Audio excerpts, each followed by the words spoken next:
Welcome to Real Estate Update. I'm Allie McNair, joined by James Wedgeworth, who likes to tell people that he is the #1 person in sales on Hilton Head Island for real estate over the past 30 years or more. Welcome. Well, who's counting? So, well, I want to ask you, when you look at this market right now, we see where we are today and prices have gone up. What's going on? How much? Well, first of all, that's almost an impossible question to answer because it depends. What's that saying you used to say all real estate is? Local. Local, and it's local within local. Let me try to give you an idea. I know I get mail and all the time from different realtors on my properties, and you and I have talked about this before. They never say the same thing. One says this, one says this. You say, well, who's right? Here's what I try to explain it, okay? First of all, the national numbers mean absolutely nothing to Hilton Head. In fact, they don't mean anything to anybody anywhere because you're looking at 50 states. So when the Wall Street Journal said that housing prices went up 6% last year, if you tell somebody in Charleston, West Virginia that, they go, you lost your mind. My house went down 20% last year because of the coal and the market being bad in Charleston. But if you go to where my daughter lives in Dallas, Texas, and say prices went up 6% in Highland Park, where she lives, she said, no, they went up 20%.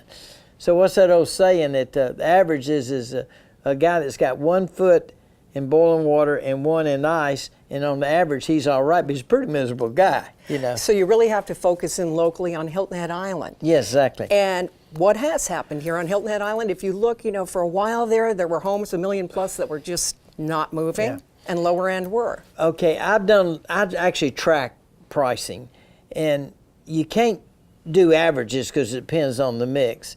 In my opinion, house prices went up about 5% last year on Hilton Head. Now, the good news is that's the largest increase we've had since 2005. It's been a pretty rough 12 years for us, to put it that way. But the good news is it's getting better, which is...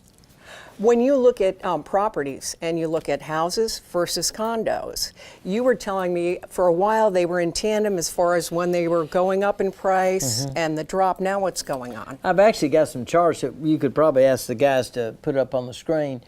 But for 20 years or so, prices in houses and condos were in tandem.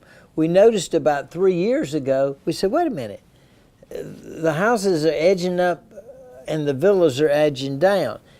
We really don't know for sure. We got a couple ideas, but we're not 100% sure why that is happening. Can you share some of the ideas, though? Oh, gosh, this gets dangerous.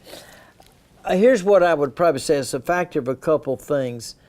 Most of your villas are second homers, which means they're paying the higher tax. Most of your homes, probably most of the homes people are living in full time. They get a really good, the taxes are really low. If you're a full-time resident. If you're full-time, but if you're a second homer, they're 3 times as high.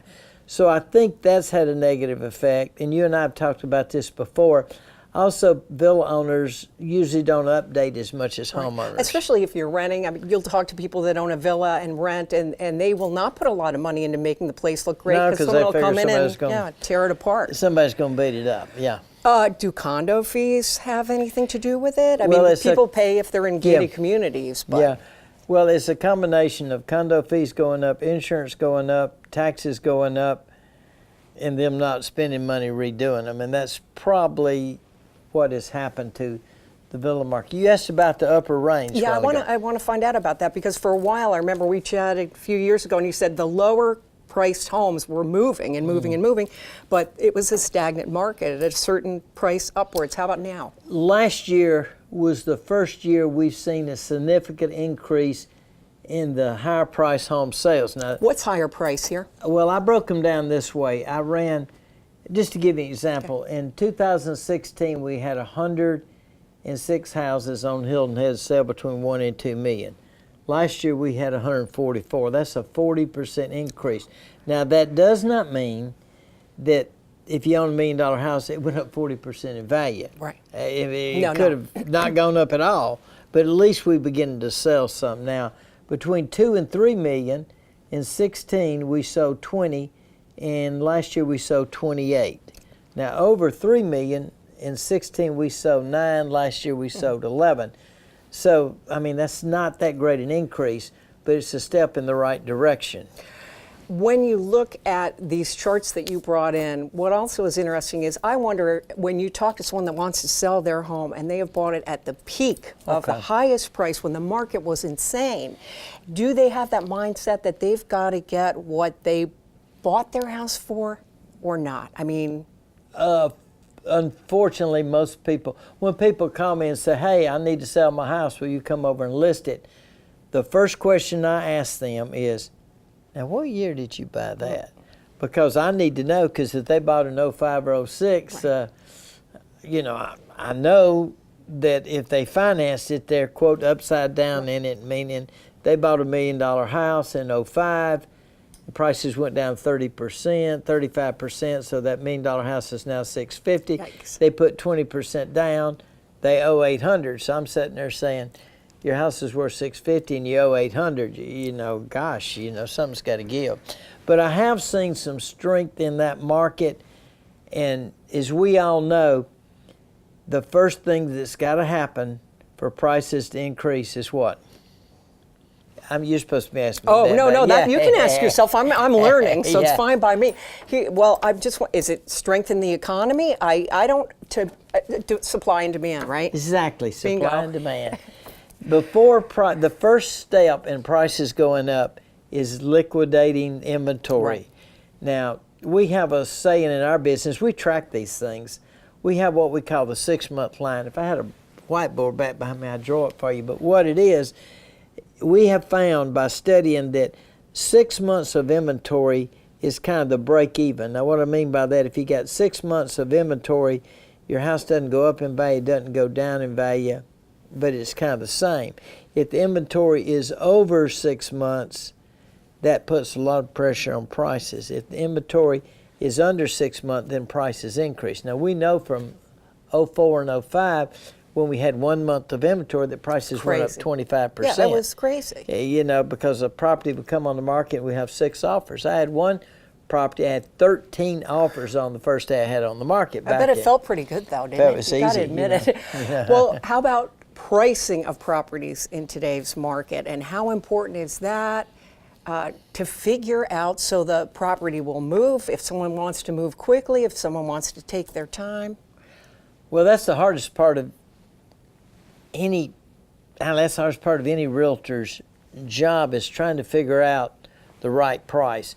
Now, most people by nature, it's just human nature. I'm no different. You're probably the same way. We think what we own is worth more. Like, I think my grandkids are cuter than anybody else's grandkids, but you know, what you own is worth more. So it's hard for a realtor. Sometimes you have to really be honest with people. I'll tell you a quick. And they don't like hearing it, do they? They don't like hearing it. Do they sometimes say, "Well, see you later," and call you like a week later and say you were right? Or? Oh, so sometimes they say, "No, you're wrong," and a year later they call me after they've listed with some other realtor, didn't sell, and said, "Well, maybe you're right." I'll tell you a quick story. This lady called me one time and she said, "I'm friends with so-and-so, so-and-so, so-and-so." There were 3 ladies that husbands had passed away that I sold their houses. And she said, "I want you to do for me what you did for them." Well, I knew what that meant. So I went out and I listed her house, and I said, "Here's what your house is worth." And about 2 days later, I get a phone call from her daughter who lives in Chicago, who's a real estate agent. And I had to hold the phone out to hear, because she was going to call the South Carolina Real Estate Commission and report me. Yeah. And we talked for a while, and I said, "Are you going to be coming to Hilton at any time?" She said, "Yeah, I'll be there in 2 weeks." I said, "Let's do this. Let's wait. I'll take the house off the market. You're going to be here in 2 weeks. We'll go out and look at the inventory, and I'll let you determine the price." She said, "That's fair." So 2 weeks go by, and we hop in the car, and I said, "There are 5 houses I want you to look at." After the 3rd house, she's in the front seat. Her mother is in the back seat. She leans across my bucket seat. She grabs me by the arm, pulls me to me a little, and says, "I owe you an apology." She said, "Actually, I think you're about 10,000 high. I priced my mother's house at X." Well, as you say, it's really local, and you've got to know that market. You got to know that market. So we are going to take a break right now on Real Estate Update. We'll be right back.